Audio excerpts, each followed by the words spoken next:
The Middle East is a tapestry of ancient lands and modern borders. In this complex region, two nations stand out. Israel, a small but powerful country on the Mediterranean Sea. It is a nation built on ancient history and modern innovation. It is also the world's only Jewish state. Not far to its east lies the Islamic Republic of Iran. Iran is a vast nation, a cradle of civilization with immense influence. It is a major power in the region, guided by a revolutionary Shia Islam ideology. These two countries do not share a border. Yet, they share a deep and dangerous animosity that has simmered for decades, threatening to boil over at any moment. Their conflict isn't just about land or resources. It is a clash of ideologies, a struggle for regional dominance. For years, they have engaged in what is often called a shadow war. This war is fought through proxies, through cyber attacks, through quiet operations in other countries. Iran supports groups hostile to Israel, like Hezbollah in Lebanon and Hamas in Gaza. Israel, in turn, has been accused of targeting Iran's nuclear scientists and military facilities. Each action, each accusation, adds another layer of fuel to an already volatile situation. It's a silent, deadly dance where one misstep could ignite a full-blown confrontation. The core of the tension often circles back to Iran's nuclear program. Israel views an Iranian nuclear bomb as an existential threat, a danger that it cannot tolerate under any circumstances. Israeli leaders have repeatedly stated that they will do whatever it takes to prevent Iran from acquiring nuclear weapons. Iran insists its program is for peaceful energy purposes only, but the international community remains skeptical. This single issue has become the flashpoint, the potential trigger for a direct military strike. A strike that would undoubtedly unleash a furious and far-reaching response from Tehran, setting the entire region ablaze. This is not a distant problem for the rest of the world. It is a central geopolitical fault line. The rhetoric from both sides is often harsh, uncompromising. Leaders speak of red lines and unacceptable outcomes. The military posturing is constant, drills are conducted, new weapons are unveiled, and threats are exchanged through media channels. All of this happens under the watchful eye of global superpowers, each with their own interests and allies in the region. The stage is set, the actors are in place. The question that hangs in the air is not if a direct conflict could happen, but what would stop it from consuming everyone. A direct war between Israel and Iran would not stay between Israel and Iran. It would be like throwing a lit match into a room filled with gasoline-soaked rags. The first allies to be pulled in would be regional.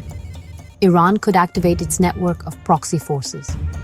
Hezbollah in Lebanon might launch thousands of rockets into Israeli cities. Militias in Syria and Iraq, loyal to Tehran, could attack United States forces stationed there. In response, the United States, Israel's most powerful and steadfast ally, would face immense pressure to intervene directly. The American commitment to Israel's security is ironclad. An attack on Israel is often seen as an attack on American interests. The conflict would then rapidly escalate, pulling in global powers.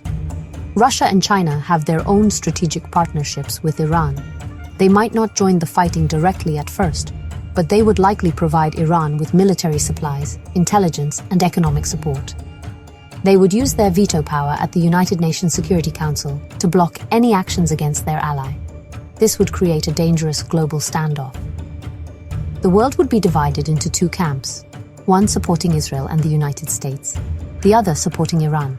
The lines would be drawn not just in the Middle East, but across the entire globe, from diplomatic halls to the high seas. The economic warfare would be immediate and devastating. Iran could attempt to close the Strait of Hormuz.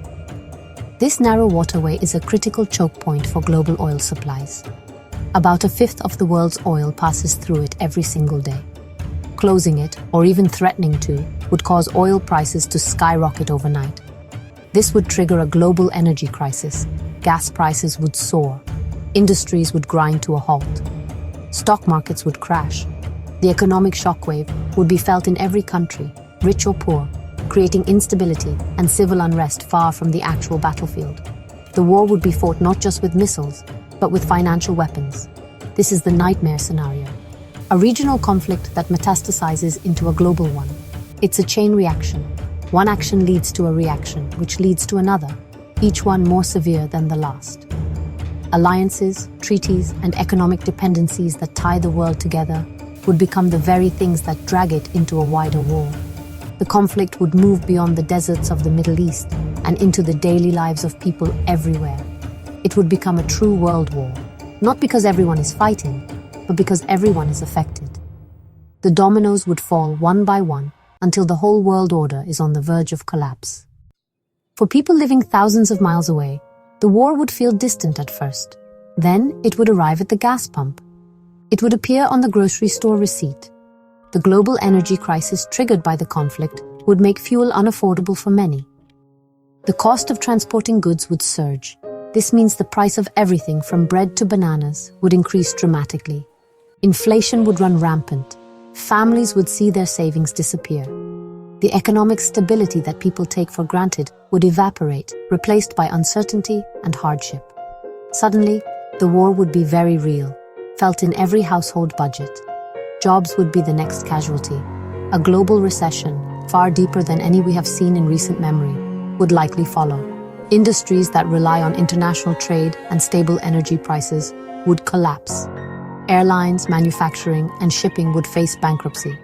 This would lead to mass layoffs. Millions of people would find themselves out of work. Governments would be forced to ration essential goods. Fuel, electricity, even certain foods might become subject to government control. The freedoms of a peacetime economy would be replaced by the harsh necessities of a wartime one. The struggle for survival would become a daily reality for many. Beyond the economy, daily life would be filled with a new kind of fear. With nations choosing sides, cyber attacks would become a common weapon. Power grids could be shut down. Banking systems could be frozen. Communication networks could be disrupted. Disinformation campaigns would flood social media, designed to sow panic and division within societies. People would not know who or what to trust. The feeling of safety, of a predictable and orderly world, would be shattered. The psychological toll of living under constant threat, both digital and physical, would be immense. Travel would become a memory. International flights would be severely restricted or cancelled altogether. Borders would harden. The globalized world where people and goods move freely would cease to exist. Young people in many countries might face the prospect of conscription, of being drafted into military service to fight in a war they did not start. The world would become a more dangerous, more isolated, and more frightening place. The simple routines of life, going to work, planning a vacation, saving for the future, would be luxuries of a forgotten time. The war would steal not just the present, but the future as well. When we think of World War, we must remember the past to understand the future. World War I introduced the horrors of trench warfare and chemical weapons. It left a scar on the European continent that lasted for generations. World War II brought us aerial bombing campaigns that leveled entire cities like Dresden and Tokyo. It ended with the world's first and only use of nuclear weapons on Hiroshima and Nagasaki. These events showed how each major conflict introduces a new, more terrifying level of destruction. A third world war would be no different. The weapons are now far more powerful. The greatest fear is the nuclear one. Israel is widely believed to possess a nuclear arsenal. Iran is on the threshold of being able to develop its own. In a war for national survival, the temptation to use the ultimate weapon would be enormous. The use of a single tactical nuclear weapon would change everything. It would shatter a taboo that has held for over 80 years. It could trigger a full-scale nuclear exchange, not just between the initial combatants, but among all the world's nuclear powers who get dragged into the fight. The result would be honestly unimaginable. Even without nuclear weapons, modern conventional warfare is terrifyingly destructive. Hypersonic missiles can strike targets anywhere on Earth in under an hour, evading all current defense systems. Drones, both large and small, can swarm targets with deadly precision. Artificial intelligence can be used to direct battles with a speed and complexity that no human can match. A modern war would be fought at a speed and with a lethality that makes the conflicts of the 20th century look primitive.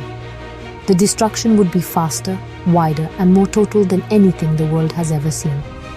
The aftermath of such a conflict is almost too grim to contemplate. Cities would be reduced to radioactive rubble. The global climate could be altered by the smoke and dust thrown into the atmosphere, leading to a nuclear winter that causes worldwide famine. Millions, perhaps billions would die. Those who survived would inherit a broken, poisoned world.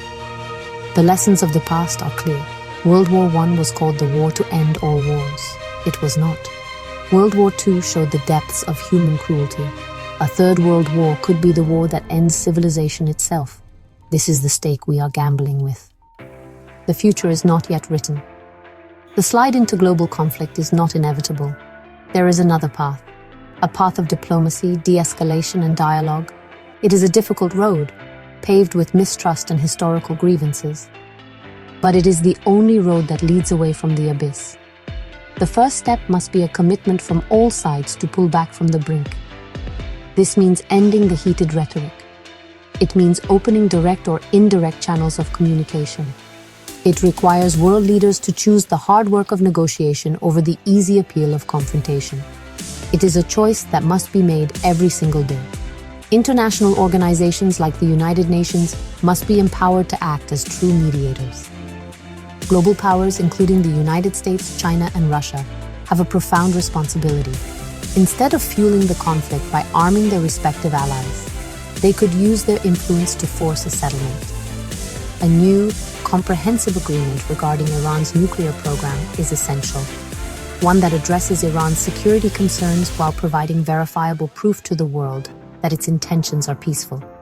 This would remove the primary justification for a preemptive war.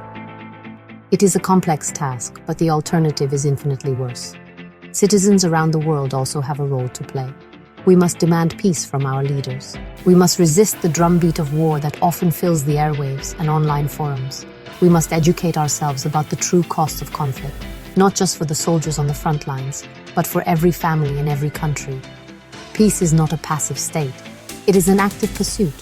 It requires vigilance, empathy, and the courage to speak out against the voices of hatred and division. It requires us to see the humanity in those who are portrayed as our enemies. Ultimately, the choice between war and peace is a choice about the kind of world we want to leave for our children. Do we want a world of fortified borders, of constant fear, of scarcity and suffering? Or do we want a world of cooperation, of shared prosperity, and of mutual respect? The lessons of the 20th century learned in blood and tears teach us that a global war has no winners. There are only varying degrees of loss. Peace is not just the absence of war. It is the foundation upon which everything we value is built. It is the most precious resource we have, and we must protect it at all costs.